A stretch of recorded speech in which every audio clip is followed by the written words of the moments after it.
Hello, আসসালামু আলাইকুম বন্ধুরা, কেমন আছেন সবাই? আশা করি সকলে অনেক বেশি ভালো আছেন। থাম্বনেল এবং টাইটেল দেখে হয়তো বুঝতে পেরেছেন আজকের ভিডিওটা কী নিয়ে হতে চলেছে। হ্যাঁ, ঠিকই ধরেছেন। আজকের ভিডিওতে আমরা দেখব গরিব ঘরের রাজপুত্রর আজকের পর্বে সম্পূর্ণ রিভিউ এবং আগামী পর্বে কী ঘটবে তার আপডেট। তো চলুন দেরি না করে শুরু করা যাক আজকের ভিডিও।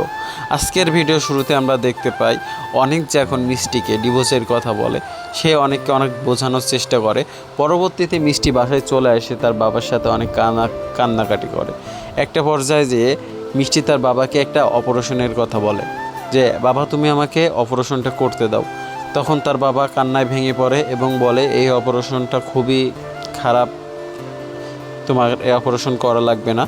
তারপরেও মিষ্টি কোনো কথা না শুনে অপারেশনের জন্য বাবাকে রাজি করায়। পরবর্তীতে সে যখন হাসপাতালে যায়, হাসপাতালের ডাক্তারও তাকে বলে এটা খুবই বিপজ্জনক তোমার জন্য, তুমি আর একটু ঠান্ডা মাথায় ডিসিশন নাও। কিন্তু মিষ্টি কোনোভাবেই কারোর কথাই শুনতে রাজি না। সে চায় একটা বাচ্চা নিতে এবং মিরাজের কাছে, অনেকের কাছে ফিরে যেতে। তো আমরা পরবর্তীতে দেখি সাব্বিরকে নিয়ে সে ডাক্তারের কাছে যায়, কিন্তু ডাক্তার যতই বোঝায় সে বুঝতে পারে না।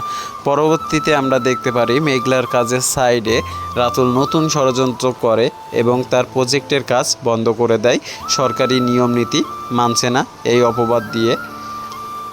তখন মেঘলা দুশ্চিন্তায় পড়ে যায়। তখন মেঘলা তার ম্যানেজার আঙ্কেলের সাথে কথা বলে। ম্যানেজার আঙ্কেল পরামর্শ সে মিরাজকে ফোন দেয়। মিরাজ তার ফোন পেয়ে খুবই আনন্দিত হয় এবং পরবর্তীতে তার অফিসে এসে সম্পূর্ণ প্রজেক্টটা সে ভালো করে দেখে এবং বলে প্রজেক্টে কোনো সমস্যা নাই, এটা হচ্ছে পুরোটাই রাতুলের চাল এবং রাতুল ষড়যন্ত্র করে এটা করছে। অন্যদিকে রাতুল আনিস চৌধুরীর সাথে হাত মিলিয়ে এই ষড়যন্ত্রই লিপ্ত হয়েছে। মিষ্টি সাব্বিরকে নিয়ে পরবর্তীতে বস্তিতে যায় ছোট রাজপুত্রর সাথে দেখা করার জন্য। সে ছোট রাজপুত্রকে কোলে নিয়ে কান্না করে। তো আজকের পর্বে আমরা দেখতে পাই যে শেষ অংশে মিরাজ মেঘলা যায় তাদের প্রজেক্টের সাইডে, সেখানে রাতুলরা থাকে। তো মিরাজকে দেখে রাতুলই রীতিমতো ভয় পেয়ে যায়। তো এখন সবচেয়ে একটা বড় কথা যে আগামী পর্বে কী ঘটবে। তো আমরা আগামী পর্বে দুইটা টুইস্ট পেতে পারি। সেটা প্রথম হচ্ছে মিষ্টি যে অপারেশন হচ্ছে সেখানে মিষ্টির কোনো ক্ষতি হচ্ছে নাকি অপারেশনটা সাকসেসভাবে শেষ হচ্ছে, এ একটা বিষয়। এবং মিরাজ কি পারবে মেঘলাদের নতুন যে প্রজেক্টের কাজটা বন্ধ করে দিয়েছিল সেটা চালু করার জন্য। তো এই সকল প্রশ্নের উত্তর পেতে হলে দেখতে হবে গরিব ঘরের রাজপুত্রের